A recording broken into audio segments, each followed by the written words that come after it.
देशवाल साहब जुड़े जो कि एक डिटेक्टिव है और बेहतर तरीके से बात कर सकते हैं कि जब सवालों के पीछे जवाब छिपे हुए हों और सवालों के जवाब दिख न रहे हों तो हकीकत क्या होती है बेहतर तरीके से समझा सकते हैं। संजीव देशवाल साहब, आपका स्वागत है इंडिया न्यूज पर। एक डिटेक्टिव होने के नाते आपने कई केसेस को देखा होगा जो देखने में कुछ और लिखते हैं और असल में होते कुछ और है, क्योंकि उन्हें बेहद ही चतुराई के साथ अंजाम दिया गया होता है। आकांक्षा दुबे केस को जब आप देखते हैं और स्टडी करते हैं तो आपको पहली मर्तबा क्या समझ में आता है, क्या ये आत्महत्या है या इसके पीछे कोई और वजह?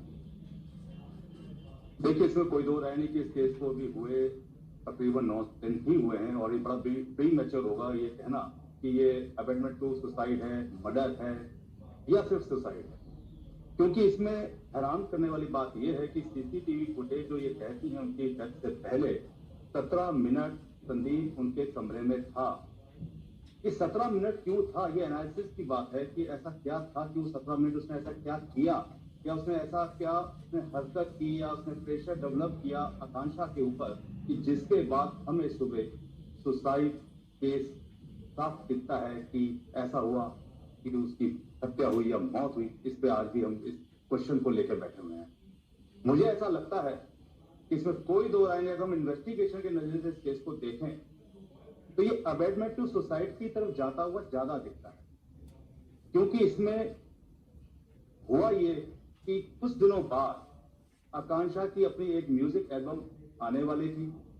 उनका जो बॉयफ्रेंड है वो अपने आप में एक सिंगर है, उनके साथ लिविंग रिलेशन में रह रहा है, प्रेशर डेवलप कर सकता है।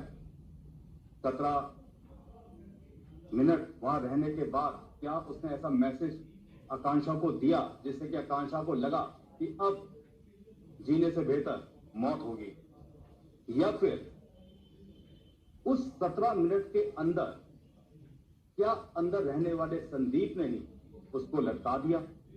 ये सारी इन्वेस्टिगेशन जो है, इसमें जो इंफॉर्मेशन निकालने वाली बात जब आती है तो हमें लगता है कि पुलिस अपने ग्राउंड इंटेलिजेंस से काफी इंफॉर्मेशन निकाल रही होगी। ग्राउंड इंटेलिजेंस का मतलब ये होता है कि जो उनके अपने मुखबिर हैं, इसमें कोई दो राय नहीं कि उस होटल के अंदर भी उनके मुखबिर होंगे। अगर ये मर्डर है तो मर्डर के अंदर कौन कौन किरदार होगा? होटल के कुछ लोग होंगे, होटल के स्टाफ हो सकते हैं। होटल के स्टाफ में कौन होगा? नेचुरली सीनियर लोग होंगे और साथ में उनका बॉयफ्रेंड होगा। तो क्या इन दोनों की कोई कन्वर्जेशन, क्या इनकी कोई बैंकिंग ट्रांजैक्शन, क्या कुछ ऐसा कोई सबूत जो इस तरफ इशारा करता हो कि ये सुसाइड नहीं है, अबेटमेंट टू भी सुसाइड नहीं है, ये मर्डर है? क्योंकि मर्डर कहना आसान है लेकिन इसको प्रूफ करना बहुत मुश्किल है। सबसे बड़ी बात यह है कि मुझे ऐसा लगता है कि सुसाइड अमेंडमेंट टू सुसाइड है, क्योंकि 17 मिनट के बाद जब सीसीटीवी में फुटेज में साफ दिखता है कि वो इंसान चला जाता है, उसके बाद आकांक्षा लाइव आती है वीडियो के ऊपर, जो कि वीडियो सेव कर दी गई है, ये अलग बात है, और उसको रो रही है। अब रो रही है तो इसका मतलब ऐसा क्या हुआ उस 15-20 मिनट पहले या आधा घंटा पहले कि वो अपने आप को एक अच्छी खासी पार्टी से आई हैं और वहां पे उनको इतना प्रॉब्लम हो गई कि उनको रोना आ रहा है, वो लाइव वीडियो कर रही हैं। हमें ऐसा लगता है कि कहीं ना कहीं बहुत जबरदस्त प्रेशर डेवलप किया गया।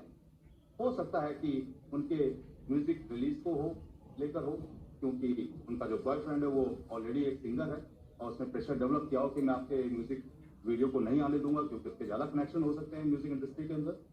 और यह भी हो सकता है कि वो पैसे को लेके कहीं कोई ना कोई बहुत बड़ी बात हो, जो कि उसके पकड़े जाने के बाद, जो कि फरार चल रहा है, उसके पकड़े जाने के बाद ये सब चीजें इंफॉर्मेशन मिल पाएंगी।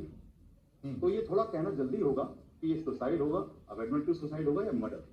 लेकिन अभी तक प्रथम दृष्टया साफ नजर आता है कि ये अबेटमेंट टू सुसाइड है, इसमें कोई दो राय नहीं। और इस अमेंडमेंट टू सुसाइड की आप जो बात कर रहे हैं, क्योंकि शुरुआत से पुलिस की थ्योरी यह है कि आत्महत्या है। आत्महत्या के पीछे वजह कौन रहा, किसने उकसाया, किसने इस हद तक लाकर खड़ा कर दिया, ये भी खुद में एक बहुत बड़े सवाल होते हैं जब किसी की जान जाती है, किसी परिवार का की एक बेटी चली जाती है।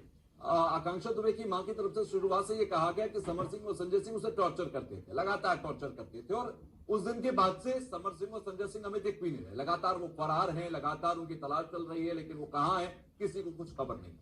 लेकिन मैं आपसे ये समझना चाहता हूं संजीव साहब कि क्या पुलिस का तंत्र इतना कमजोर होता है कि 10 दिन तक 12 दिन तक एक ऐसा नहीं कोई अपराधी हो, एक चालाक अपराधी हो जिससे छिपना भागना सब पता हो, पुलिस के लिए एक समर और संजय जो कि डायरेक्टर और एक्टर या म्यूजिशियन की भूमिका में रहते हैं, जिन्हें जिंदगी जी होती है, उनको पकड़ना इतना मुश्किल हो जाता है। क्या आपको लगता है कि ऐसे केसेस में कहीं ना कहीं इंटरनल डिपार्टमेंट की तरफ से भी कोई ना कोई मदद कर रहा होता है, कोई ना कोई एक जैसे छिपा होता है डिपार्टमेंट में? देखिए, इसमें कोई दो राय नहीं कि ये पुलिस का फेलियर तो है, क्योंकि पुलिस के पास इतने सोर्सेस होते हैं, उसके बाद भी अगर एक ऐसे क्रिमिनल को पकड़ना जो कि हैबिचुअल क्रिमिनल नहीं है, कोई रोज के कहते क्राइम करने वाला कोई हैबिचुअल क्रिमिनल नहीं है जिसको आप इतना पकड़ ना पाए, आपका या तो खुफिया तंत्र इतना कमजोर है, या आपके सोर्सेस इतने कमजोर है, या आपके बीच में कोई ऐसा आदमी है जिससे इन्फॉर्मेशन कहते क्रिमिनल्स को मिल रही है। कहीं ना कोई ऐसी बात तो है जिसकी वजह से आप 9 दिन से फरार मुजरिम को पकड़ नहीं पा रहे हैं। होता क्या है कि स्टेट पुलिस जो अदर स्टेट पुलिस होती है, उनसे कितनी अच्छी मदद मिल पाती है। सबसे बड़ी बात यह है कि आपका अपना कहते हैं जो ग्राउंड इंटेलिजेंस है वो कितनी मजबूत है। ये सब चीजें किसी भी फरार मुजरिम को पकड़ने के लिए पुलिस के पास मजबूत होनी चाहिए। और हम जहां तक समझते हैं कि शायद वाराणसी की पुलिस को हम आक्षेप तो नहीं लगाएंगे, लेकिन शायद इतनी प्रोफेशनलिज्म नहीं दिख रहा इसको कहीं ना कहीं ये बात आपने बिल्कुल सही कही है कि कहीं ना कहीं प्रोफेशनलिज्म इस केस को लेकर नहीं दिखा पा रही वाराणसी की पुलिस। यही वजह है कि अभी तक समर और संजय हाथ नहीं लग पाए। मैं आपके पास लौटूंगा संजीव साहब, आप बहुत वाजिब बात कर रहे थे। आकांक्षा की मौत के बाद कई सवाल उठ रहे हैं। आकांक्षा की